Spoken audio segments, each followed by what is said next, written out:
마태복음 22장. 예수께서 다시 여러 가지 비유로 그들에게 말씀하셨다. 하늘나라는 자기 아들의 혼인잔치를 베푼 어떤 임금에게 비길 수 있다. 임금이 자기 종들을 보내서 초대받은 사람들을 잔치에 불러오게 하였는데 그들은 오려고 하지 않았다. 그래서 다시 다른 종들을 보내며 이렇게 말하였다. 초대받은 사람들에게로 가서 음식을 다 차리고 황소와 살찐 짐승을 잡아서 모든 준비를 마쳤으니 어서 잔치에 오시라고 하여라. 그런데 초대받은 사람들은 그 말을 들은 척도 하지 않고 저마다 제 갈 곳으로 떠나갔다. 한 사람은 자기 밭으로 가고 한 사람은 장사하러 갔다. 그리고 나머지 사람들은 그의 종들을 붙잡아서 모욕하고 죽였다. 임금은 노해서 자기 군대를 보내서 그 살인자들을 죽이고 그들의 도시를 불살라버렸다. 그리고 자기 종들에게 말하였다. 혼인잔치는 준비되었는데 초대받은 사람들은 이것을 받을 만한 자격이 없다. 그러니 너희는 내 거리로 나가서 아무나 만나는 대로 잔치에 청해 오너라. 종들은 큰 길로 나가서 악한 사람이나 선한 사람이나 만나는 대로 다 데려왔다. 그래서 혼인잔치 자리는 손님으로 가득 차게 되었다.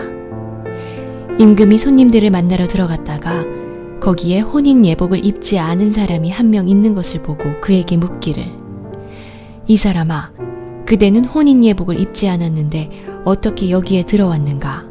하니 그는 아무 말도 하지 못하였다. 그때에 임금이 종들에게 분부하였다.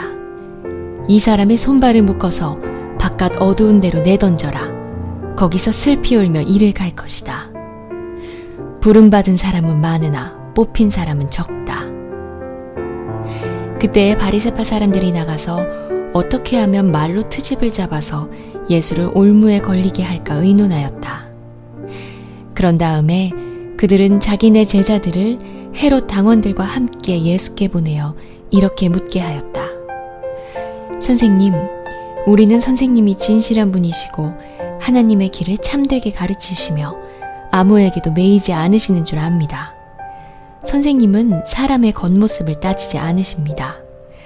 그러니 선생님의 생각은 어떤지 말씀하여 주십시오. 황제에게 세금을 바치는 것이 옳습니까? 옳지 않습니까?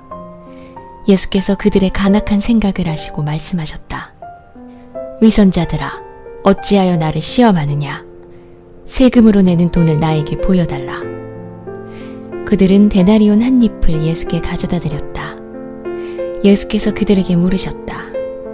이 초상은 누구의 것이며 적힌 글자는 누구를 가리키느냐? 그들이 대답하였다. 황제의 것입니다. 그때 예수께서 그들에게 말씀하셨다. 그렇다면 황제의 것은 황제에게 돌려주고 하나님의 것은 하나님께 돌려드려라. 그들은 이 말씀을 듣고 탄복하였다. 그들은 예수를 남겨두고 떠나갔다. 같은 날 사두개파 사람들이 예수께 와서 부활이 없다고 주장하면서 예수께 말하였다. 선생님, 모세가 말하기를 어떤 사람이 자식이 없이 죽으면 그 동생이 형수에게 장가들어서 그 후사를 세워주어야 한다 하였습니다.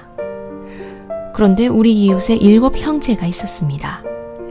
마지가 장가를 들었다가 자식이 없이 죽음으로 아내를 그의 동생에게 남겨놓았습니다.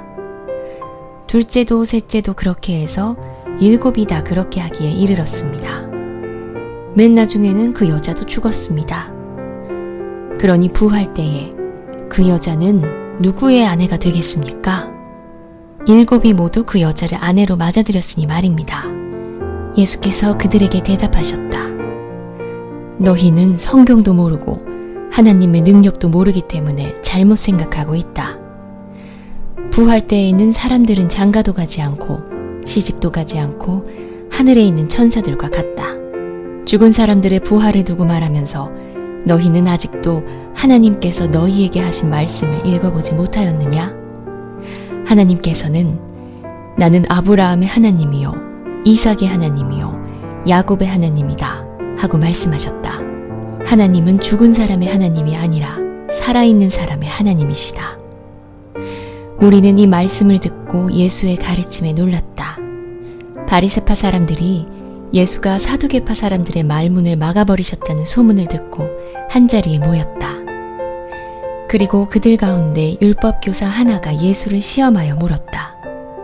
선생님, 율법 가운데 어느 계명이 중요합니까? 예수께서 그에게 말씀하셨다. 너의 마음을 다하고 너의 목숨을 다하고 너의 뜻을 다하여 주 너의 하나님을 사랑하여라 하였으니 이것이 가장 중요하고 으뜸가는 계명이다. 둘째 계명도 이것과 같은데 너의 이웃을 너의 몸과 같이 사랑하여라 한 것이다. 이 두 계명에 온 율법과 예언서의 본뜻이 달려있다. 바리새파 사람들이 모였을 때에 예수께서 그들에게 물으셨다. 너희는 그리스도를 어떻게 생각하느냐? 그는 누구의 자손이냐? 그들이 예수께 대답하였다. 다윗의 자손입니다. 예수께서 다시 그들에게 말씀하셨다. 그러면 다윗이 성령의 감동을 받아 그를 주님이라고 부르면서 말하기를 주님께서 내 주께 말씀하셨다. 내가 너의 원수를 너의 발 아래에 굴복시킬 때까지 너는 내 오른쪽에 앉아 있어라 하였으니 이것이 어찌 된 일이냐? 다윗이 그리스도를 주라고 불렀는데 어떻게 그리스도가 그의 자손이 되겠느냐? 그러자 아무도 예수께 한마디도 대답하지 못했으며 그날부터는 그에게 감히 묻는 사람도 없었다.